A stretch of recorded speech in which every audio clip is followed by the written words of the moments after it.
नमस्कार। कभी सोचा है कि अगर हम सिर्फ एक दिन को मतलब सिर्फ 24 घंटे को एक लेंस की तरह देखें तो हमारी दुनिया कैसी दिखेगी? खैर, आज हम ठीक यही करने वाले हैं। हम तारीख चुनते हैं 10 मार्च 2026 और इसका एक स्नैपशॉट लेकर ये समझने की कोशिश करेंगे कि ये एक अकेला दिन हमें अपनी दुनिया के बारे में क्या-क्या बता जाता है। सोचिए जरा, सिर्फ 24 घंटों के अंदर दुनिया के एक कोने में कोई सरकार बदल रही होती है, तो दूसरे कोने में कोई टीम वर्ल्ड कप उठा रही होती है। कहीं इकोनॉमी रॉकेट की तरह ऊपर जा रही है, तो कहीं समाज बिल्कुल नई तरह की चुनौतियों से जूझ रहा है।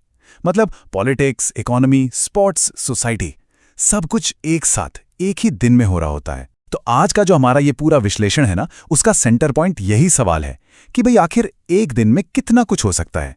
तो इस सफर में हम सबसे पहले दुनिया के स्टेज पर देखेंगे क्या हो रहा है। फिर हम जूम इन करेंगे भारत पर, यहाँ की इकोनॉमी और सोसाइटी के ताने बाने को समझेंगे। और आखिर में थोड़ा टाइम में पीछे चलेंगे और देखेंगे कि अरे, ये दिन इतिहास में क्या मायने रखता है। तो चलिए शुरू करते हैं। तो चलिए सबसे पहले ग्लोबली देखते हैं क्या चल रहा है। 10 मार्च 2026 इस दिन दुनिया के अलग अलग कोनों में पॉलिटिक्स और मिलिट्री पावर की कुछ बहुत ही बड़ी कहानियां लिखी जा रही थीं। और शुरुआत करते हैं अपने पड़ोसी देश नेपाल से। यहाँ पॉलिटिक्स में एक बहुत बड़ा फेरबदल हुआ। बालेंद्र शाह, उनकी पार्टी राष्ट्रीय स्वतंत्र पार्टी ने चुनावों में एक तरफा जबरदस्त जीत हासिल की है और अब वो देश के अगले प्राइम मिनिस्टर बनने के लिए पूरी तरह तैयार हैं। अब बालेंद्र शाह की कहानी ना सच में बहुत दिलचस्प है। पॉलिटिक्स में आने से पहले ये एक बहुत फेमस रैपर हुआ करते थे और इनके गाने कोई ऐसे वैसे नहीं बल्कि गरीबी, बेरोजगारी जैसे सामाजिक मुद्दों पर आवाज उठाते थे। तो उनकी ये जीत सिर्फ एक इलेक्शन का रिजल्ट नहीं है, इसे सितंबर 2025 में हुए एक बड़े यूथ प्रोटेस्ट के नतीजे के तौर पर देखा जा रहा है। ये एक संकेत है कि नेपाल में बदलाव की एक बहुत बड़ी लहर चल रही है। तो एक तरफ नेपाल में लोगों की आवाज से बदलाव आ रहा था और ठीक उसी वक्त दुनिया के दूसरे हिस्से में कोरियन पेनिनसुला पर मिलिट्री पावर का शो ऑफ सुर्खियां बटोर रहा था। यहां पर अमेरिका और साउथ कोरिया ने मिलकर एक बहुत बड़ी मिलिट्री एक्सरसाइज शुरू की जिसका नाम था फ्रीडम शील्ड। इसमें हजारों सैनिक शामिल थे और इसका सीधा सा मकसद था अपनी मिलिट्री तैयारियों को और मजबूत करना ताकि उस रीजन में किसी भी सिक्योरिटी चैलेंज से निपटा जा सके। लेकिन जैसा कि होता है, हर कोई इसे सिर्फ एक नॉर्मल ड्रिल की तरह नहीं देख रहा था। नॉर्थ कोरिया ने इसकी कड़ी आलोचना की और इसे हमले की तैयारी या आक्रमण का रिहर्सल तक कह दिया।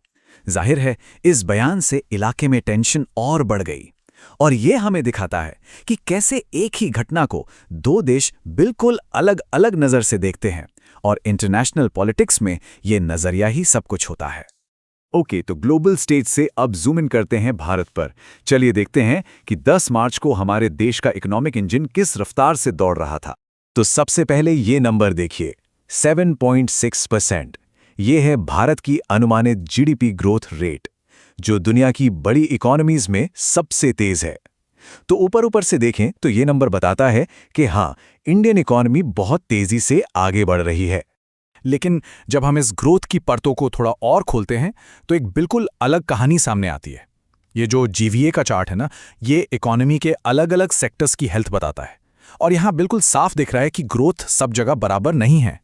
एक तरफ मैन्युफैक्चरिंग सेक्टर है जो 13.3% की जबरदस्त रफ्तार से भाग रहा है और वहीं दूसरी तरफ हमारा एग्रीकल्चर सेक्टर है जो सिर्फ 1.4% पे स्ट्रगल कर रहा है। तो मतलब क्या हुआ? मतलब ये कि ग्रोथ तो हो रही है पर इसका फायदा हर सेक्टर तक, हर किसी तक बराबर नहीं पहुंच रहा। चलिए इकोनॉमी के इन नंबरों से अब थोड़ा आगे बढ़ते हैं। अब देखते हैं कि 10 मार्च को इंडिया के समाज और कल्चर की नब्ज कैसी थी, यहाँ क्या चल रहा था। और सबसे पहले खेल के मैदान से एक जबरदस्त खबर। इंडिया ने न्यूजीलैंड को 96 रन के बड़े मार्जिन से हराकर तीसरी बार आईसीसी टी20 वर्ल्ड कप जीत लिया है। ये पूरे देश के लिए जश्न का, गर्व का एक बहुत बड़ा मौका था। इस जीत के हीरो कौन रहे? संजू सैमसन, जो अपने शानदार प्रदर्शन के लिए प्लेयर ऑफ द टूर्नामेंट बने। फाइनल में अपनी कमाल की गेंदबाजी के लिए जसप्रीत बुमराह को मैन ऑफ द मैच का अवार्ड मिला और इतना ही नहीं, बुमराह और वरुण चक्रवर्ती की जोड़ी ने मिलकर पूरे टूर्नामेंट में सबसे ज्यादा विकेट भी लिए। तो खेल के मैदान से अब चलते हैं बिहार की तरफ। यहाँ सरकार ने स्पिरिचुअल टूरिज्म को बढ़ावा देने के लिए एक नई और इंटरेस्टिंग पहल की है। एक शिव सर्किट बनाने का प्लान है। मतलब राज्य के जितने भी बड़े बड़े शिव मंदिर हैं उन सबको एक साथ जोड़ा जाएगा। इसका मकसद सिर्फ तीर्थ यात्रा को आसान बनाना नहीं है, बल्कि इससे लोकल इकोनॉमी को भी एक बड़ा बूस्ट मिलेगा। उधर बिहार में ये हो रहा था तो इसी बीच कर्नाटक से एक ऐसी खबर आई जिसने एक बड़ी सोशल डिबेट छेड़ दी। वहां की सरकार ने एक प्रपोजल रखा कि 16 साल से कम उम्र के सभी बच्चों के लिए सोशल मीडिया को बैन कर दिया जाए। और ये हमारे आज के डिजिटल जमाने का एक बहुत बड़ा सवाल भी है ना, कि बच्चों की सेफ्टी और टेक्नोलॉजी के इस्तेमाल के बीच वो सही बैलेंस आखिर कैसे बनाया जाए। चलिए अब 2026 से निकलते हैं और टाइम मशीन में बैठकर थोड़ा पीछे चलते हैं।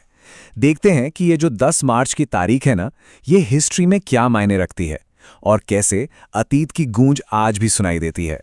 तारीख थी 10 मार्च 1876 और अलेक्जेंडर ग्राहम बेल ने टेलीफोन पर दुनिया के पहले शब्द कहे, मिस्टर वॉटसन यहां आओ, मैं तुम्हें देखना चाहता हूं। बस ये एक लाइन और इसने इंसानी कम्युनिकेशन में एक क्रांति ला दी। और सोचिए, आज जब हम कर्नाटक में सोशल मीडिया बैन करने की बात कर रहे हैं तो ये कितना इंटरेस्टिंग है कि कम्युनिकेशन टेक्नोलॉजी ने उस पहले टेलीफोन कॉल से लेकर आज तक कितना लंबा सफर तय कर लिया है। लेकिन रुकिए, इस तारीख का महत्व यहीं खत्म नहीं होता। 1897 में इसी दिन महान समाज सुधारक सावित्रीबाई फुले का निधन हुआ और फिर 1922 में इसी 10 मार्च को महात्मा गांधी को राजद्रोह के आरोप में गिरफ्तार किया गया था। तो आप पैटर्न देख रहे हैं, एक तरफ कम्युनिकेशन में क्रांति, दूसरी तरफ सोशल रिफॉर्म और तीसरी तरफ सत्ता का विरोध। ये तीनों थीम्स 10 मार्च की हिस्ट्री में कितनी गहराई से जुड़ी हुई हैं। तो जब हम 10 मार्च 2026 के इन सभी अलग अलग धागों को एक साथ जोड़ते हैं तो आखिर हमारे सामने क्या तस्वीर उभर कर आती है। सिर्फ एक दिन के अंदर हमने नेपाल में एक डेमोक्रेटिक बदलाव देखा, कोरिया में बढ़ता मिलिट्री टेंशन महसूस किया, भारत की इकोनॉमिक ग्रोथ की कॉम्प्लेक्सिटी को समझा, एक शानदार क्रिकेट जीत का जश्न मनाया और उन ऐतिहासिक घटनाओं को याद किया जिन्होंने हमारी आज की दुनिया को ये शक्ल दी है। ये सब कुछ हमें यही दिखाता है कि हमारी दुनिया एक ही वक्त में कितनी कॉम्प्लेक्स, कितनी कनेक्टेड और कितनी मल्टी लेयर्ड है। और ये सब कुछ हमें एक आखिरी सवाल पर लाकर छोड़ देता है कि अगर सिर्फ एक दिन की कहानी में इतना कुछ हो सकता है, बदलाव भी, तनाव भी, जश्न भी और संघर्ष भी, तो फिर आने वाले कल की कहानी क्या होगी। क्योंकि सच तो यह है कि इतिहास हर पल लिखा जा रहा है और हर एक दिन उसका एक नया चैप्टर होता है।